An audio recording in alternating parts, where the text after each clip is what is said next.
This video is brought to you by Squarespace. Mario loves to jump. Yay!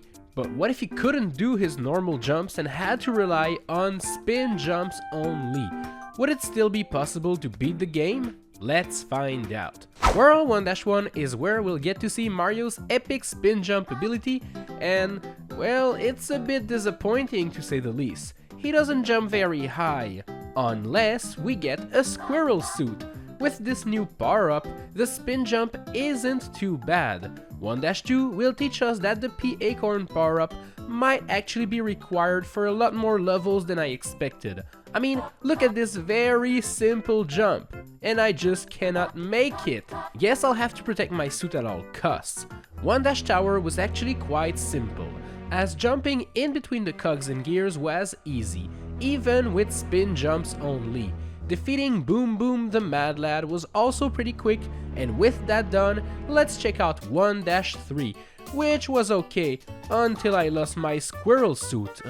Then this jump here was impossible, but my friends the moles actually came in clutch and saved my challenge. Yay, thank you buddy. 1-4 featured a bunch of scary jumps on the moving platforms. Some jumps I wasn't too sure I could make, but eventually everything can be cleared by timing it just right. 1-5 will require an acorn suit, yet again, but if you have one, it's gonna be okay. 1-Castle takes place above hot steaming lava, but if you're being careful while jumping, it's all gonna be good. World 2-1 was full of those big statues, and it seems that by spin jumping, their eyes move all over the place. They look dizzy, I just hope they're alright. 2-2 was kinda tricky, because it's full of pokies that can make you lose your epic acorn suit, and if you do, you won't be able to go up the pipe and you will meet a terrible fate. 2-3 was easier because of my buddy Yellow Yoshi. You and I will save this planet, boy! 2-Tower will be quite the problematic level. It's full of screws you have to spin by pushing the R button, but by doing so, you cannot spin jump out of it. This means we'll have to move left and then quickly spin jump on the platform after spinning the screw. It's pretty scary, but it's possible to make our way up the tower using this technique. Make sure not to get crushed by the moving platforms and you'll be okay. 2-4 was pretty simple to clear, as long as you dodge the spiky boulders on the way, and 2-5 was a bit harder. But by being careful and planning ahead, we can make our way to the end without getting hurt or falling down. 2-6 could have been quite tricky, but I managed to defeat the Lakitu and steal his cloud, which allowed me to fly safely to the end. Haha, get wrecked, idiot! 2-Castle did feature a couple of scary jumps on platforms that could potentially crush you, but I was lucky. I was skillful enough to clear them and make my way to the boss, which was a bit scary, but we can actually dodge all of the pokies with our spin jumps. World 3-1 was full of water geysers we can spin jump on to get through the stage. I was afraid of falling down in the water because I do remember that you cannot swim by spin jumping in this game, so I just made sure not to fall and cleared the stage, which was pointless as 3-2 takes place underwater and we cannot swim. Well, this is a bit embarrassing. But you know what, not that much, because we can just move up on the world map and check out World 4 instead. But just before we do this, let me tell you about today's sponsor, Squarespace. Typically, coding a website is complicated and takes a lot of time, but with Squarespace, it's pretty easy. Basically, you choose one of their templates and then you add your own content until you have created a masterpiece. I even built my own website using their tools, and to be honest, it was like way too easy to believe it. I can even add images, videos, and create a newsletter to tell you guys about what's coming out soon on the channel. Using the extension Squarespace provides, I can easily connect all of my social media accounts and profiles to my website, and I can even check out my analytics to see how my website is actually performing. Try it out for yourself by going to squarespace.com/Nicobbq and get 10% off your first purchase of a website or domain. 4-1 was pretty fun and gave me an acorn suit, which, as you know, is the most precious thing we can get during this challenge. 4-2 featured a crap ton of penguins, and dodging them all required precise jumping, but it was possible. 4-tower was all good until I lost my suit and got stuck in this corner. Well, now this is a bit embarrassing. 4-3 was pretty simple, but there are tons of plants, fireballs and enemies to avoid as we move to the end. 4-4 was going well without a suit, but I eventually just fell down and died, only to come back with my epic bar up, and then I beat the level. 4-5 was insanely difficult as you need the P acorn for some jumps, but by jumping so high, you also risk touching the icicles on the ceiling, so be extra careful. 4-ghost house wasn't too bad, but make sure to avoid all boosts to keep your acorn and reach the end.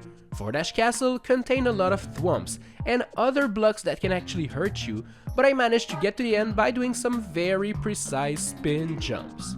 The next stage, 5-airship, started off just fine, up until I had to get inside of this red pipe, and it looks like this next part is an underwater section, and as we found out by playing World 3 earlier, we cannot swim using the spin jump, meaning we're pretty much stuck here. Uh-oh, what can we do now? Well, we can just try a secret exit. And luckily for us, there's one in 4-ghost house. So let's quickly get there and see where it leads. 4-flipperus was full of wooden boxes on water, and spin jumping on them makes you bounce pretty high, which is kinda cool. Beating this stage leads us to World 6. Hey, a shortcut. Let's go! World 6-1 can be quite tricky with those blocks that expand and those evil fuzzies all over the place. Be careful and pay good attention to your surroundings and you'll be good. Welcome to 6-2. And yeah, we're in trouble now. Water! Is this the end? Well, I don't think so, as we could potentially save this run by getting more secret areas. So let's move back to 2-4 and get to the secret exit, which leads to 2-ice block, a level that was actually quite easy to speedrun even without a P acorn.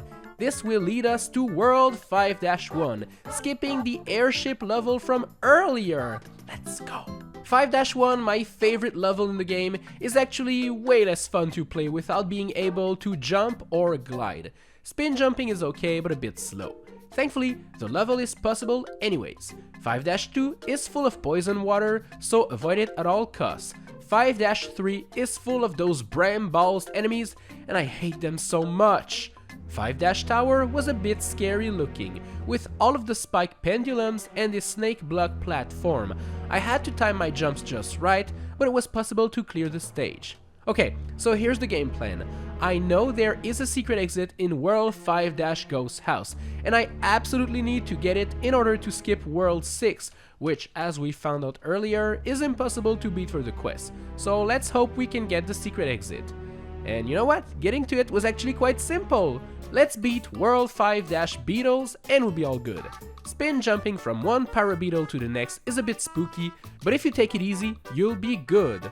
World 7-1 wasn't too bad, especially if you just chill on the cloud platform and wait for it to bring you to the end. 7-2 is a bit scarier, as some jumps are pretty difficult to do because you have to jump above fuzzies while dodging Lakitu, and all of this on stretching mushroom platforms. 7-3 featured a lot of arrow platforms that move when you stand on them, so let's just let them bring us to the end. 7-tower is okay, as long as you keep your P acorn. 7-ghost house was pretty simple, and as per usual, I got to the secret exit instead of the normal exit. It seems like I have no clue what the actual normal path is anymore. I always end up in the secret exit. Anyways, 7-castle is okay if you time your jumps right in between all of the moving platforms, and the boss was pretty simple too. 7-airship was a very long auto-scrolling stage, but it wasn't too bad. I do admit that Junior was a bit annoying to fight, but I still managed to kick his butt. World 8-1 is okay, as long as you avoid the lava boulders that fall down from the sky. 8-2 was quite simple, and so was 8-3. 8-tower is also pretty simple, as long as you stay on the platform and you get rid of all of the bombs standing on it. 8-Bowser was easy, especially with my P acorn suit, and beating Bowser was done in a jiffy. There we go, we saved the princess. Yes, it is possible to beat New Super Mario Bros. U with spin jumps only. I have to admit we had to take a weird road to get to the end, we had to go through a bunch of secret exits, and we had to avoid all of the water levels, but yeah, it was actually pretty easy to do, so you should try it as well. Thanks a lot for watching this video, I hope you enjoyed it, and if you did, well, smash subscribe, smash like, and smash everything. As for me, I'll see you in the next one. Bye bye!